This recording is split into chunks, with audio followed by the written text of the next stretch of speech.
the the book is entitled Late Fragment, um,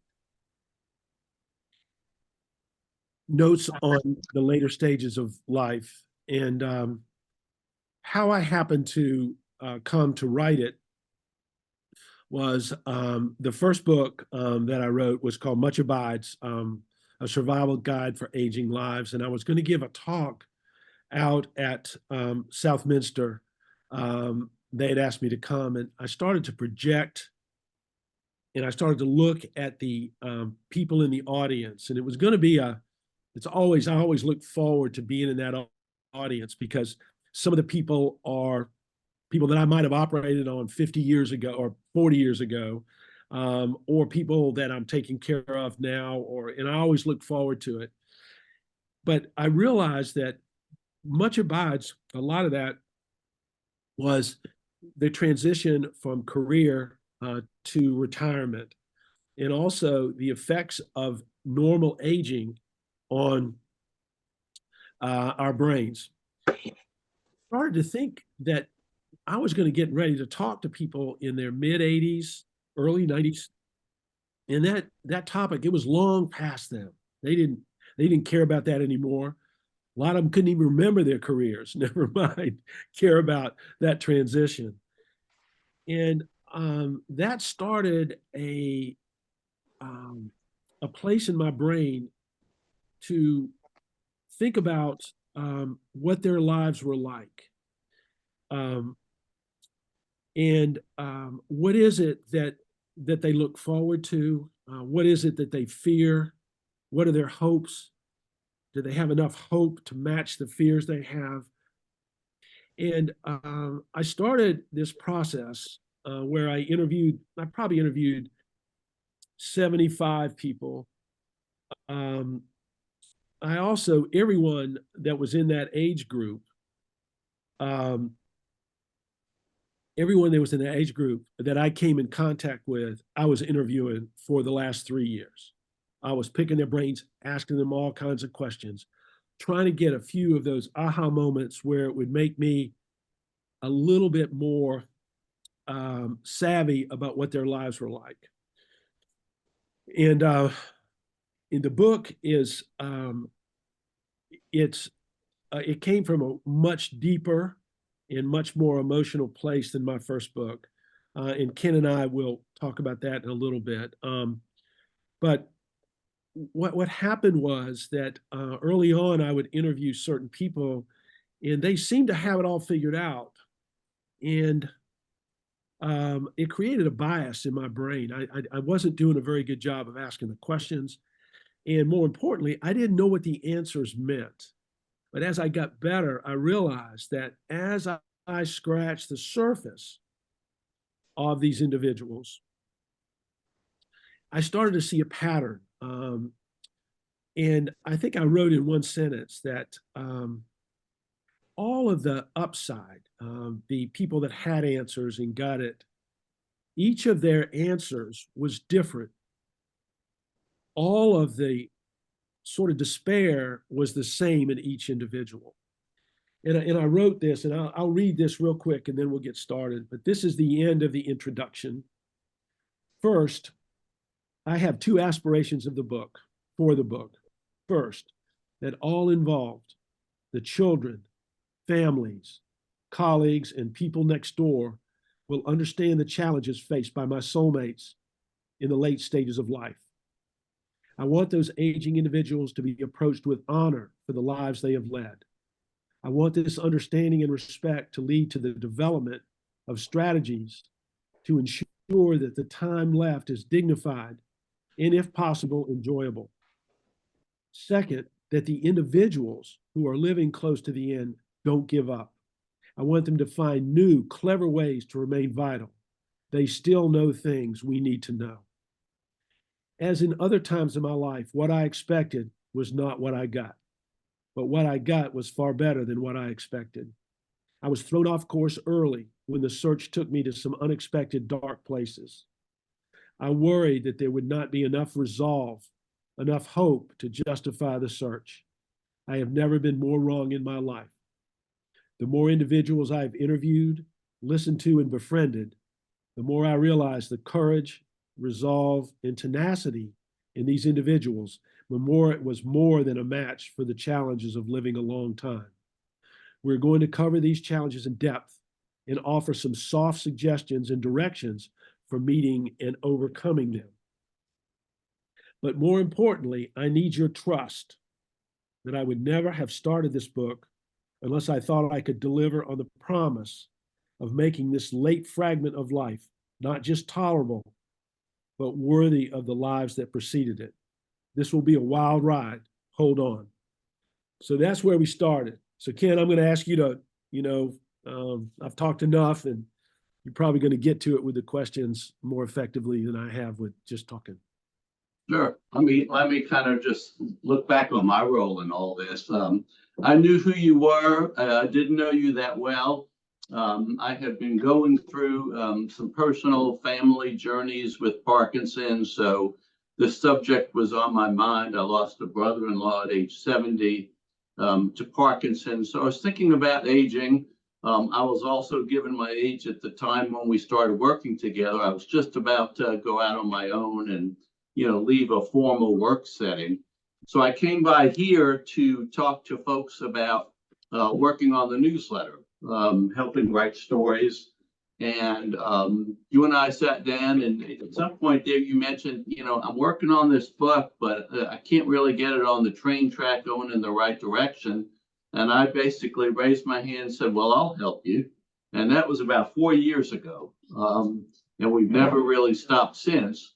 Much Abides, which many of you have probably read, was about those years after a career, and that was exactly what I was facing at that point. And I remember at one point you said, two of the most important things in this period are hearing aids and CPAP, so that you sleep well. And I said to myself, well, I'm 2 for 2, so I need to be the editor on this book. And so much of what we talked about in Much Abides applied totally to my life. And so that was, and you're going to talk about this, I think that was a smoother ride for you and for me.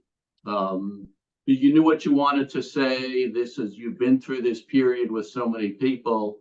And so that was a little bit smoother ride. And then I think this one, as you're going to share, was much closer to heart for both you and for me. And it was a harder process for both of us, I think. So one of the questions I wanted to ask you, in the midst of editing this book, there was a long pause when we didn't get together. And when we finally got together, you had basically almost started over with what you had written for at least a large part of it. So what was that about? And how did you know when you had it the way you wanted to, when you wrote what you wanted to say? Because that was a difficult process in the second book. Yes. So you and I met, remember, it was at Providence Sundries. And I told you that I had an idea after that talk at Southminster that a majority of the people in my life now, the people that I, in my practice and in sort of taking care of patients with dementia, were in the late fragment. The late fragment's defined as after careers, after early retirement, after travel, after volunteering.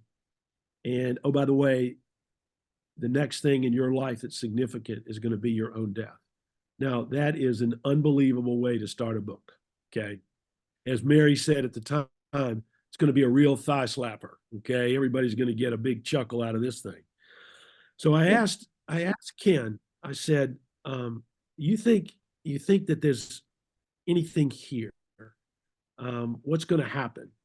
And I said, do you even think that I should start this? And you said, from my experience, and you're doing a lot of obituaries and things like that, and you said, I can't tell you how much I think you need to do this. And you actually warned me at that time. You said, but this is not going to come like Much Abides. It's going to be much more difficult. And that turned out to be prophetic because um, what happened was that I got into the dark places that I got into were that it was okay when I was writing about these old people, and it was arm's length, and you just kind of throw these things out. And then all of a sudden, you've interviewed someone and you've gotten to know them and you look forward to talking to them. And the next thing you know, they're gone.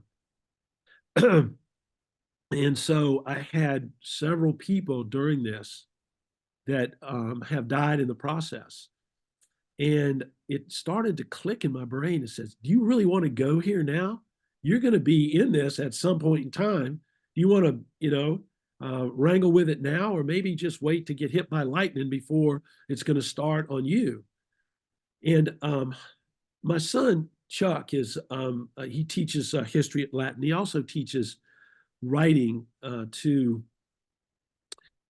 um, to other teachers. And so I asked him, I said, Chuck, would you read what I've written and see if I'm on anything here? Because I'm willing to stop. I don't like it the way it makes me feel.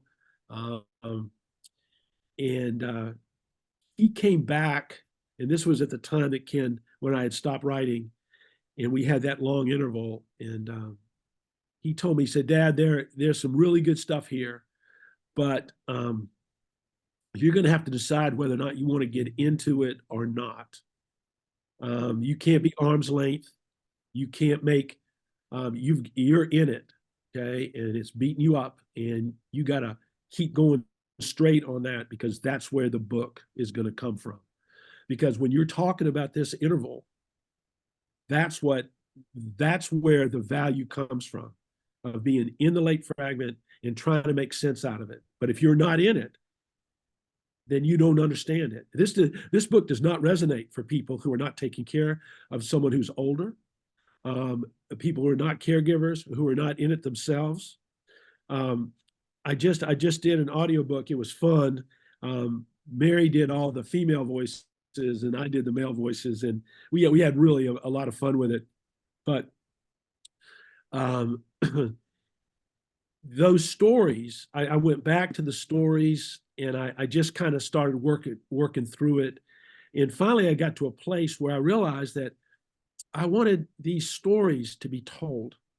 I want this to be a place where people can go into this book and realize that there's nothing fluffy about it. It is raw in places, and it's where you can find the truth, and also where you can find things to hold on to. What I saw work in some people and what I didn't. The reason why I did an audiobook is because a lot of my patients, and a lot of patients who are in the late fragment, can no longer read. Their eyesight is not good, or they're no longer able to follow storylines and stuff. So I broke it up on that, and I also I also wanted them to hear my voice. I wanted my voice to be able to give them some sort of comfort in saying, look, we know what this is like, and this is what you hold on to. I don't know whether I've been successful, but that's what happened. That's where the dark place came from. Yeah, Chuck alluded to the fact that I write obituaries for people. Sometimes after the fact, most times someone has gotten an unfortunate diagnosis, or they've lost a loved one, or they're the kind of person that get their order of worship and their will and everything done in advance. But one of the things I see for the folks that call me is that a loneliness, that they are lonely, that they want someone to talk to, they want to tell their story to somebody, they want to explore their legacy, why their time on earth mattered. And I think Chuck talks about this all the way through both books, but especially the second, is social interaction, engaging with people, sort of finding ways to fight the loneliness, which is one of the major problems and challenges of growing old. Chuck, share the story that I always love the best, when you ask the gentleman about how many human encounters he has each week. Okay, that's Randall Ranson. All the stories are true. there, a lot of the details have been changed to hide who they are. But when I change a detail, that detail also was exhibited in another individual. So all of the reactions to life are authentic. But Randall Ransom's wife died 4 years ago from pancreatic cancer. He had been one of the most successful people in Charlotte. He was a respected, almost revered person. You would know him. I know that Mott would know him. And he comes to me, and um, his we always ask, why do you want to see Dr. Chaconis or Dr. Edwards or Dr. Wu? And he said, I have some issues with my memory, but I am concerned about life in general. That's a giant red flag for us, a giant red flag. It means that he's coming with some sort of burden on his soul, and we are immediately aware of the possibility of his hurting himself and everything. So when I got him in, he tells me the story. He's a marvelous man. Um, and he tells me that the chapter is called The Sin of Pride. I'll get a little choked up here, but um, he, I asked him about his life now. His wife died 4 years ago, and he said, Chuck, he knows me. He said, Chuck, I should be doing better, and I'm not doing better. And I asked him, how many days a week do you spend in the house without seeing another human being? And he said, sometimes four. Well, then he asked me, he said, does waving at my next door neighbor count? And I had to tell him, no, waving at your next door neighbor does not count. What counts is an authentic interaction where you can listen to someone, talk to them, share their life, and they can share with you. And 5 is a giant red flag. So he goes on to tell me that he feels that he can't sleep. He gets up at night and he says, I'm looking for something, but I don't know what it is. And he says, I feel that I have the sin of pride. I spent all my years married that I was so proud of he comes from a small town in eastern North Carolina, Sampson County, and he was raised by fundamentalist Christians, very religious family. And he says, my family would be very disappointed in me. What's happened is that I've lost my way. Um, I said, have you thought about hurting yourself? And he said, I'm ashamed to say that I have. And I said, have you thought about how you do it? And he said, there's a bottle of pills that are left over from my wife's illness. And he used an interesting sentence. He said it would be a simple instrument. But he said, I am so, this sin of pride. I was downtown thinking I was doing all of these important things for other people. And my wife took my life, and she just, everything that I needed and wanted came right across. And I was able to participate, and no effort. And I didn't get to tell her how amazing she was before she died. And then she was gone. And so and it's interesting. I'll share this with you if I can get through it. At the end of the first chapter on Randall Ranson, I call him RMR. I say that when he lost his way and no longer knew who he was, and all of the trappings of this success were gone. It wasn't his marvelous education at Davidson at Duke that he had gotten values from, or his time as a lawyer, that he had all these friends and all this adulation and the values that came from that period of his life. And I start the chapter with Emerson saying, sorrow makes children of us all. And And Emerson was prescient in this because when he had to go back to a value system to try to get himself back online, he went back to that tobacco farm in Sampson County and those religious people that raised him. And one of the things that the last sentence in that chapter is, there, pride is still a sin. So that's kind of, the idea that he would become a child again and look for those values. And so we developed that. He didn't commit the sin of pride, of being too pumped up about himself. The sin was that he didn't ask for help when he got into trouble. And so the second chapter following that is called The Science of Despair, which is really a hard chapter, but it's how lonesomeness, living alone, can lead to being lonesome, which can lead to depression, which leads to possibility of suicide. And so that's where all that went. I hope I was able to explain it. Why don't you talk a little bit about your writing process, and then I'll talk a little bit about how we work together and my view of what I was trying to contribute. But would you write in the morning or at night? Would you work off an outline? Would you write some stuff out longhand first? What was your regimen? Well, if it's not too graphic, a lot of the sentences and everything come to me when I'm in the shower. And I'm sorry about that. I'm going to scare everybody. But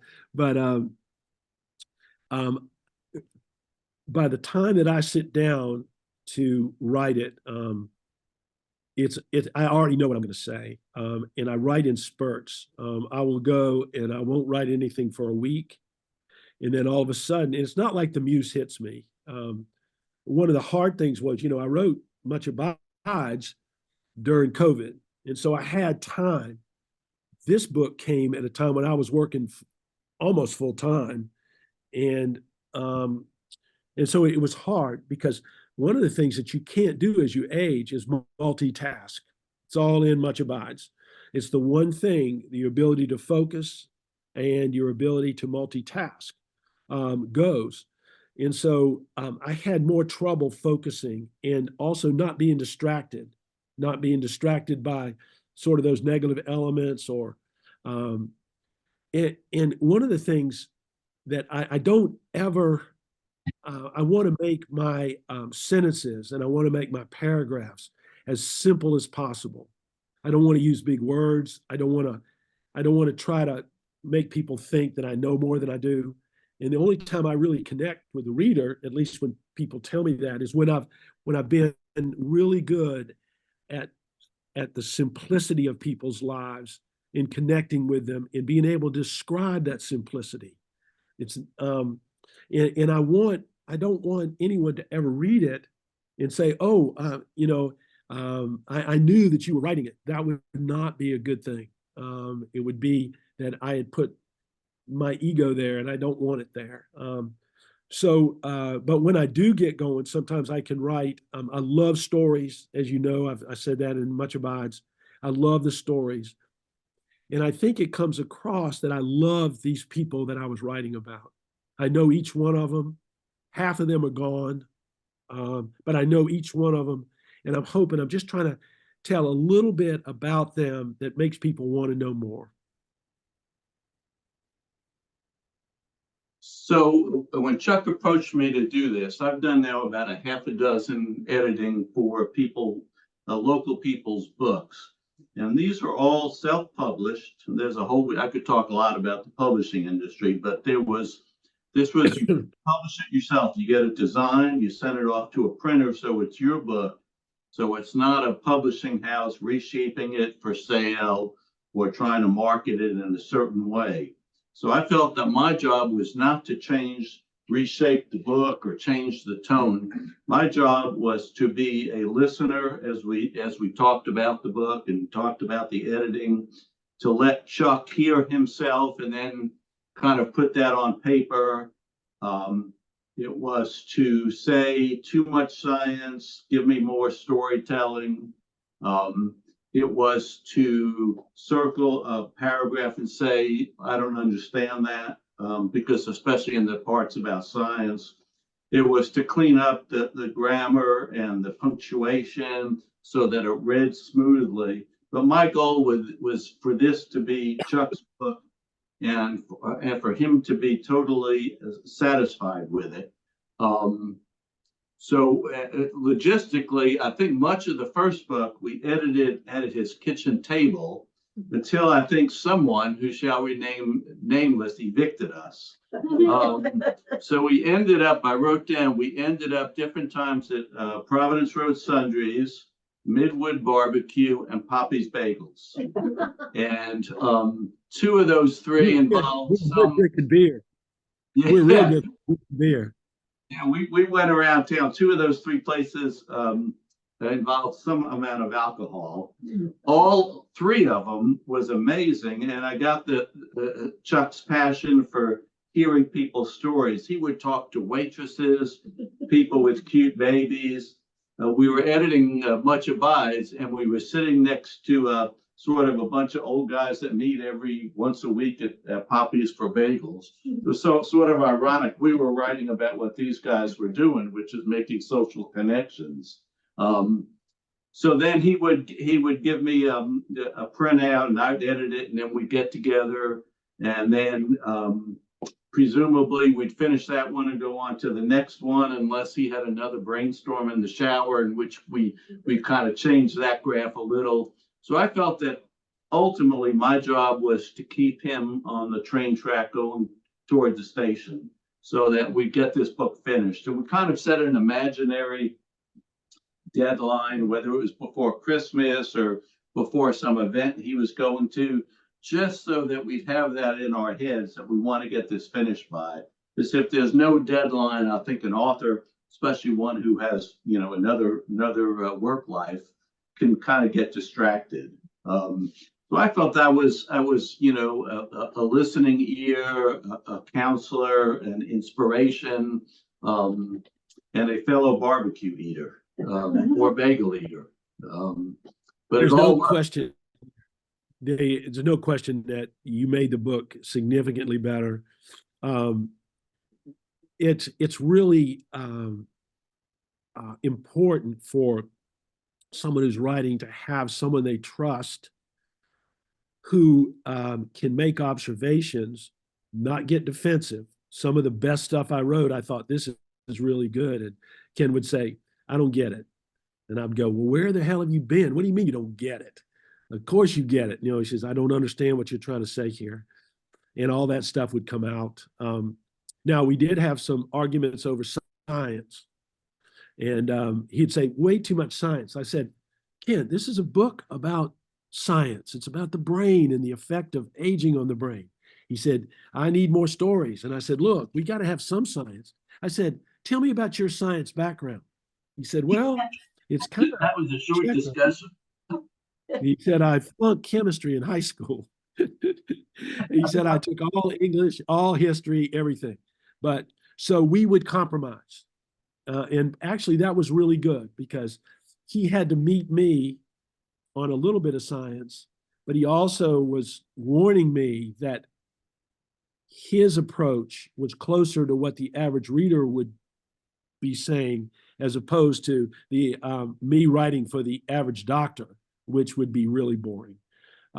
He has lines where he says, Chuck, this is not working. And so I have to listen to that. Other times I'll say, I really like this. And he'll say, okay, if you feel strongly about it. But it was really very much, he gave me the structure.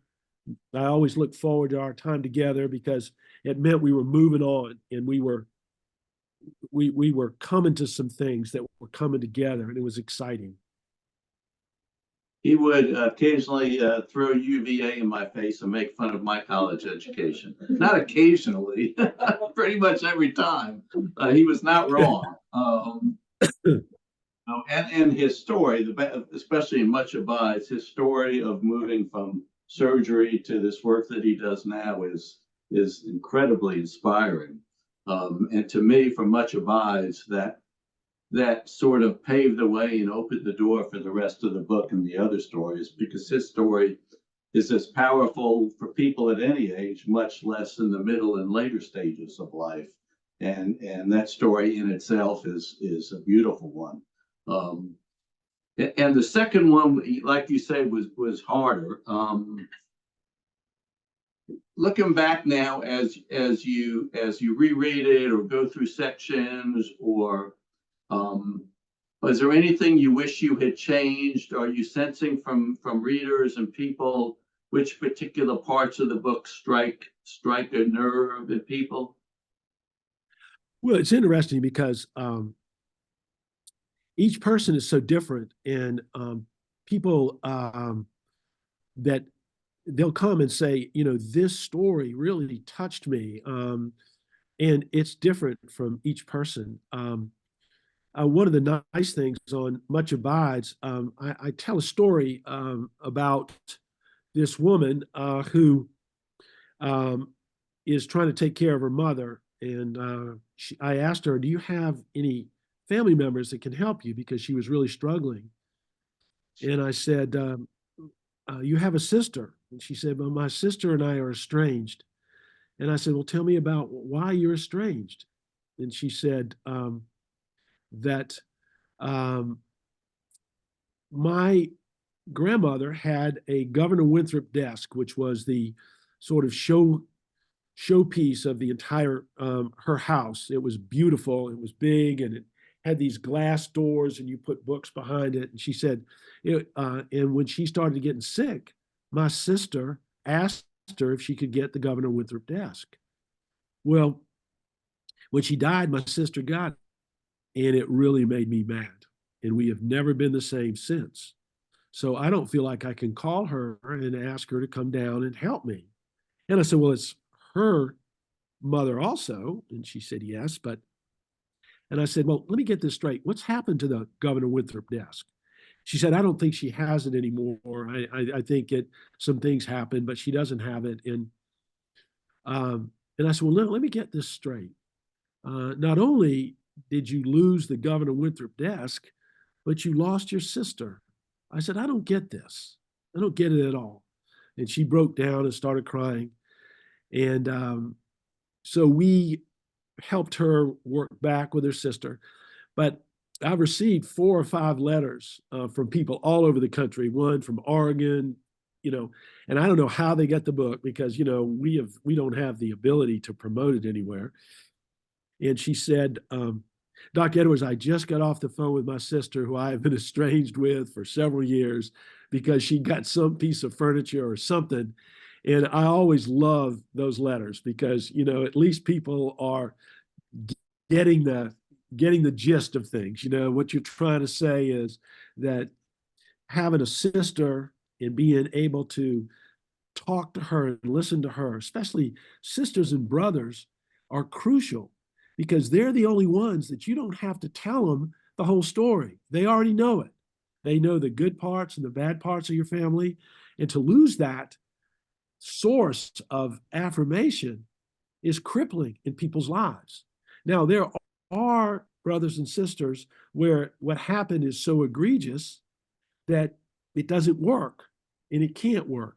But that's more rare than people realize.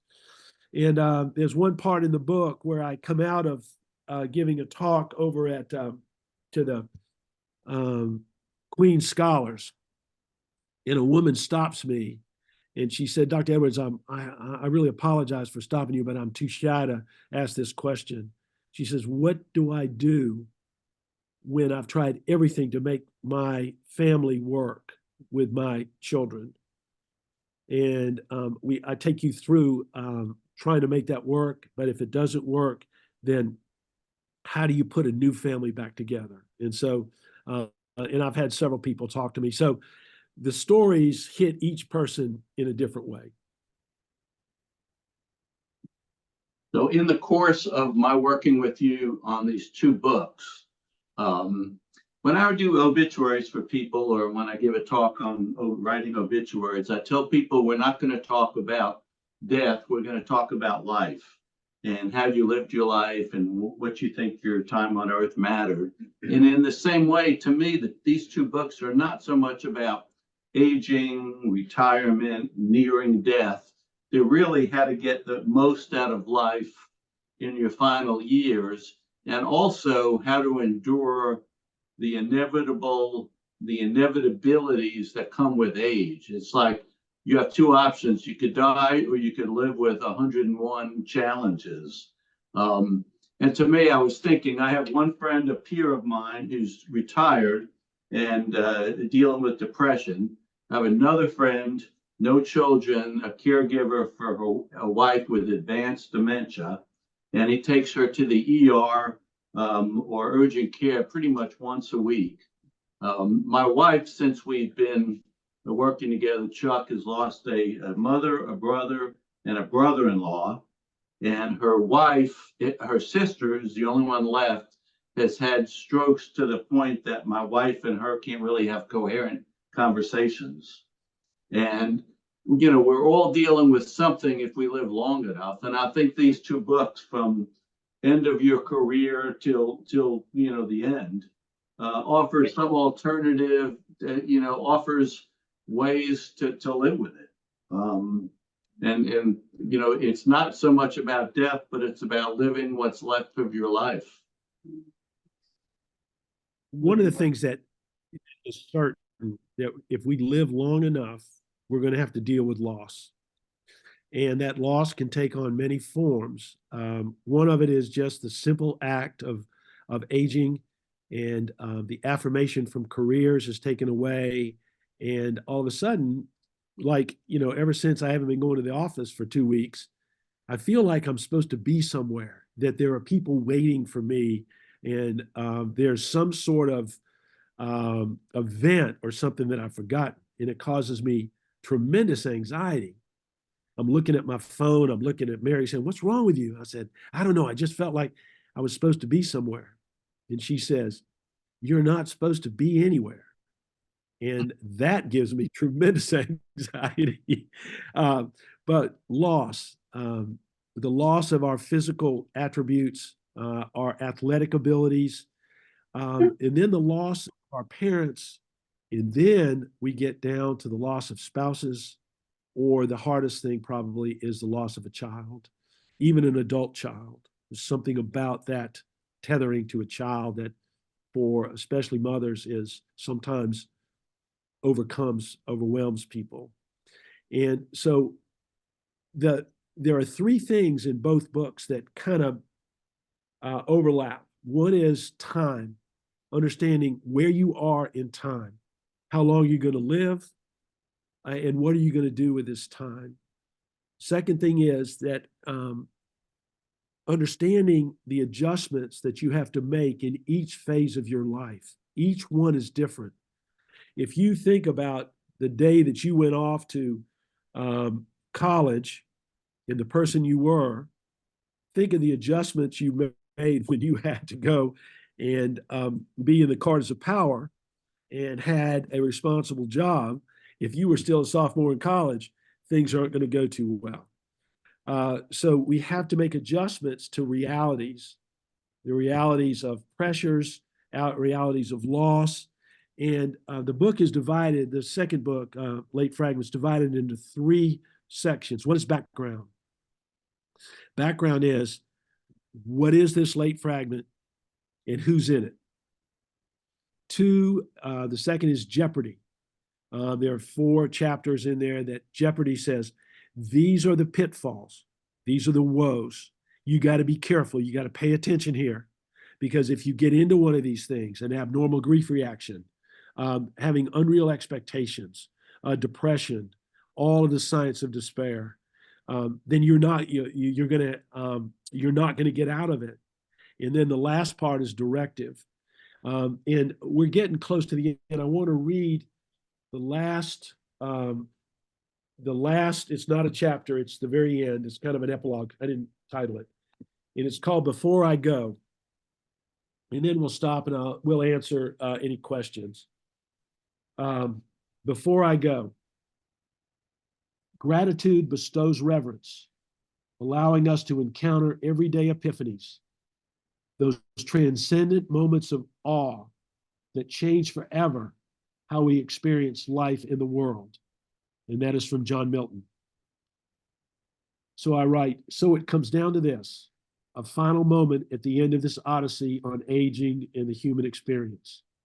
The 3 years I devoted to writing this book have been life-changing for me on countless levels. The individuals I interviewed, interacted with, watched, and now remember have provided a lesson plan that has reduced fears of the future and reinforced the importance of connections to fellow humans. Many of the individuals I interviewed and befriended are no longer with us. Their fate has played out. I am comforted by the fact that their struggles and triumphs are preserved in this book. Their counsel will be available when we need it. The final question that you need to ask is this. After all the searching, listening, and talking, is there a takeaway, a final observation expressed by those individuals who survived and even flourished in the late Fragment? Is there a secret to true success? The answer is yes, but it's not a secret. John Milton shared with us in the chapter's opening quote. It is gratitude. I saw it over and over. When I asked the question of an older colleague, what makes all this work? I knew what was coming. The answer was always gratitude.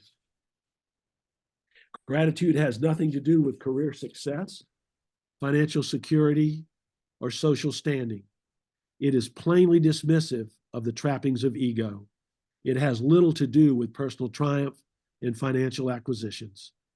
Sadly, there were many people I interviewed who did not get the human memo. Their obsession with what I have achieved makes them compete with one another right up until the end.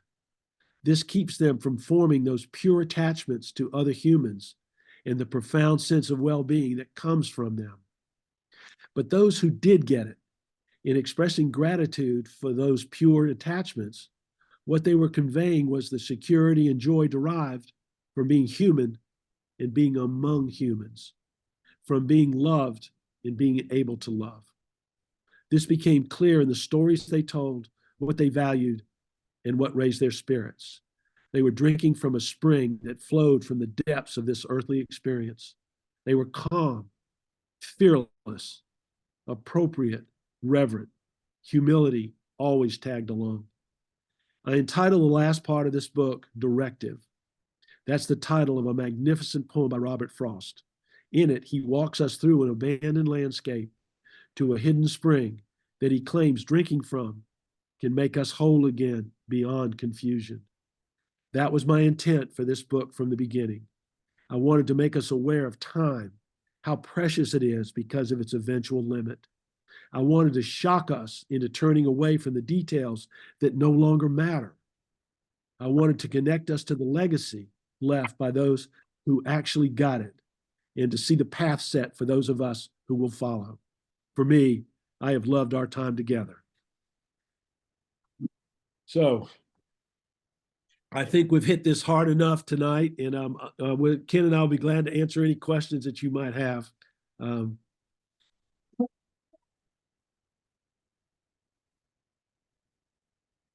If anyone's more comfortable putting their questions in the chat box, you can do that as well, and we'll read them.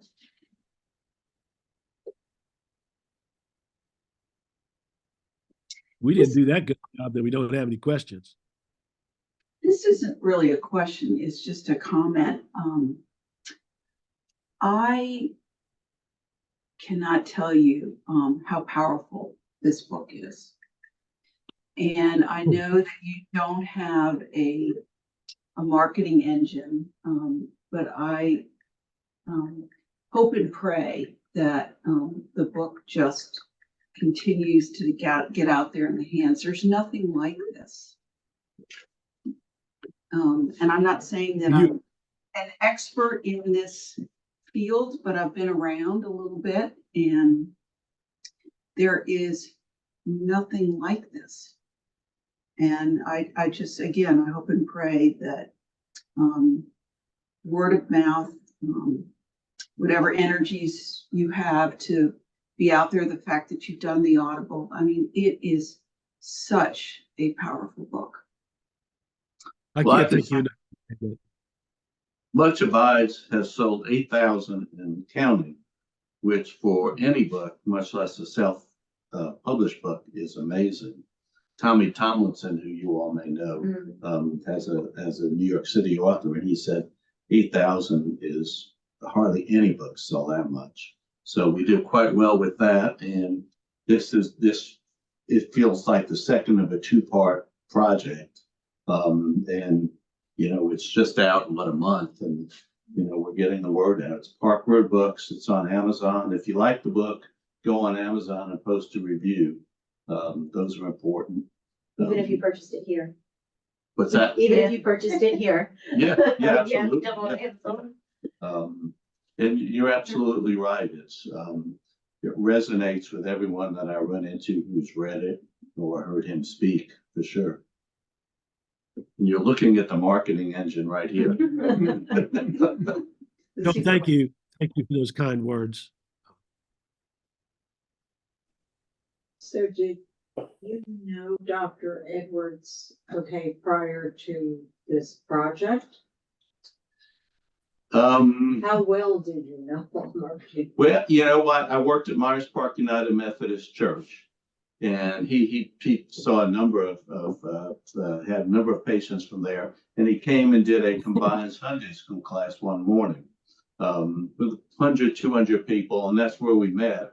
And then in my work, I do a lot of writing for nonprofits, and that's how I connected here, previous to Melanie and Janet. And we talked about helping with the newsletter, which I did. And that's when we sat down and he mentioned the book, and the rest is history.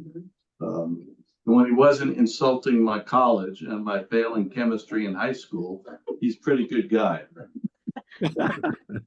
It's been a great relationship, and as I said, having someone that is challenges you and is honest, because when you have an affection for someone and that they want what you're doing to be good and to be up to a certain standard, and they won't let it go by, then you've got a valuable ally in what you're trying to do. I just feel very blessed that I have this good friend to help me. There's a question in the chat box. It says, Dr. Edwards, have you thought about your next book, maybe fiction? I do have, actually you should, all right, now my wife goes crazy when I start talking about possibility of writing. But I've got this novel that's absolutely, it's a great story, I think. And I told my brother about it. It's about my brother and I, and what happens to us late in life. And we, by this very strange happening, we end up as Catholic priests in South Chicago. And some crazy stuff starts to happen. And if I don't know if I can pull it off, but I'll tell you, it's funny. There's a guy named Larry Dagenhart here in Charlotte. He's such a good guy. But he said, Chuck, I know that you're getting ready to retire and you're going to have more time. You think I could get you to come out to Davidson College and maybe get involved with the pre-med students or something? And I said, yeah, that doesn't sound too good to me, Larry. What I'd really like to do is to be the writer in residence at Davidson College. He said, I think I can. And so he called me about 2 weeks later. He said, Chuck, I got good news and I got bad news. The good news is they really want you to come and, really, contribute to Davidson. They've got a lot of stuff that they think you can do. The bad news is that the English department apparently has higher standards and you don't measure up. So a buddy of mine said that you have to write a novel or do a bunch of really bad poems to become the writer in residence. So I don't know what I'm going to do, but I do have some fiction in me. And every time I just laugh when I think about the story. But fiction is a lot harder to write because, when you're writing nonfiction, everybody accepts how crazy things are. But if you're writing fiction, you have to be close to the truth. It's kind of a strange paradox. We've got another question in the chat box. Do you have opinions on using Much Abides as group study? On group study? You know, it's interesting. There are several entities who have used it as a source for Sunday school or for book clubs and stuff, and they've studied it over a long period of time. And they, in some of the stuff that they've sent me, has been amazing with some of the allusions to the Bible and stuff like that. That didn't come out of my brain. I did not have any of that in it when I started. But I have been impressed that people have gotten some of that religious feeling from it. I was gonna say, I was introduced to the book through a book study at our church, and it was, people came at it from different angles, and it was a very good support group, and reading it together and sharing ideas. So we got a lot out of it. The first book or the Well, I second book? appreciate- Any other questions? I have a comment. We got introduced to you fairly early. No, I can't say really early, but anyway, my husband had progressed in his dementia fairly quickly. But from the very first conversations that we had with you, you encouraged us to bring our family in. And so I did from the very beginning. And as I said, my husband's progression was really very quick, less than a year. But when he passed away in November, it was it was a very sad time, but it was a comforting time because you had urged us to come together in this whole process. I didn't have to explain to the children what was going on. I didn't have to make excuses that their dad couldn't, join with them, or that he couldn't give them back some of the attention and closeness that they were looking for. But you made it a much easier kind of a transition. And I'm looking forward to this book because I think it's going to meet me where I am now, because I'm in a lost place. And so I just wanted to thank you. It's hard to lose the colonel because he was truly an American hero, colonel in the Marine Corps, Vietnam, Agent Orange. One of the things in there is a chapter on Agent Orange, and in my association with it, it's amazing, and that's one of the things that I hope that I'll be able to at least make some sort of contribution to, on understanding the effects that Agent Orange has not only on those soldiers, but the children and grandchildren of those soldiers who were in Vietnam. But I love the colonel from the very first time. Well, He was a good man. you connected with him immediately, and very few connected with him. So Well, he thank you. told me, because I was a colonel, but he outranked me, and he said he'd have me doing push-ups for him. He was a tough guy. He was a tough guy. I wanted to thank him too, because you had spoken at Providence Presbyterian Church on writing obituaries. Yeah. And I kept all those notes and dug them back out. That's been a calling and a privilege and an honor for me. I just saw someone who I wrote her husband's obituary a couple of years ago, and she has since developed dementia. Mm-hmm. And she was in the next checkout line at Harris Teeter, and I hadn't seen her in a year. And we caught each other's eye, and she knew who I was. Mm-hmm. And her daughter kind of smiled, and when the mom went ahead, I said, she knew who I was. That's pretty good. So those little stories that I get to encounter people in their lives mean a lot to me. Thank you. No, thank you. Thank you both. If there are no more questions, thank you to everyone for joining us in person and on Zoom. Thank you, Chuck, for barreling through your illness. And Feel things better. that happen. We do hope you feel better quickly. Good luck on your knee. Okay, well, I don't know where that's going to go. I just got a bunch of stuff, but you know what? In the big scheme of things, it ain't that big a deal. So I'll survive. Guys, I really I've loved our chats, and thank y'all for being part of our mission. Okay, thank you. Take care. Thank you.